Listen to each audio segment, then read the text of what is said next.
জেলায় এবার একটু দেরিতে শুরু হয়েছে বোরোর আবাদ। ধানের ন্যায্য মূল্য পাওয়া যাবে কিনা এই শঙ্কা নিয়ে কুড়িগ্রামের চলতি মৌসুমে বোরো চারা লাগানোর জন্য সেচ ক্যানেল তৈরি, সার প্রয়োগ, জমি প্রস্তুত, চারা উত্তোলন ও রোপণে ব্যস্ত সময় পার করছেন কৃষক। যেভাবে খরচ খেলা হবার লাগছে তাতে যদি ধানের দাম না থাকে তাহলে মানুষের একটু ক্ষতি হবে, গৃহস্থর ঘরের ক্ষতি হবে। যাই হোক, সরকারের কাছে দাবি যেন একটু সুদৃষ্টি দেয়, ধানের দাম যেন ন্যায্য মূল্য আমরা পাই। সার পাচ্ছি না ঠিক মতন এবং কামলার দাম বাড়ছে। এখন আগের চেয়ে অনেক দাম বৃদ্ধি হওয়ার কারণে খরচ বেশি পড়তেছে। জেলার নাগেশ্বরী, উলিপুর, চিলমারি, কুড়িগ্রাম সদর সহ ৯ উপজেলাতেই চলছে বোরো চারা লাগানোর ভরা মৌসুম। 1,40,000 থেকে 50,000 টাকার মতন খরচ যায়। আর ধানের বাজার যেটা, তাতে আমাদের লস হয়ে যায়।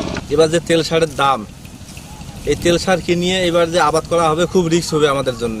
মাঠ পর্যায়ে কৃষি বিভাগের কর্মকর্তারা কৃষকদের সার্বক্ষণিক পরামর্শ দিচ্ছে বলে জানান কৃষি বিভাগের এই কর্মকর্তা। আমাদের মাঠ পর্যায়ে যে কর্মকর্তাগণ রয়েছেন, আমরা সার, বীজ এবং সেচ সুবিধা সহ সবকিছু সেবা তাদের দোরগোড়ায় পৌঁছে দেওয়ার জন্য কাজ করে যাচ্ছি।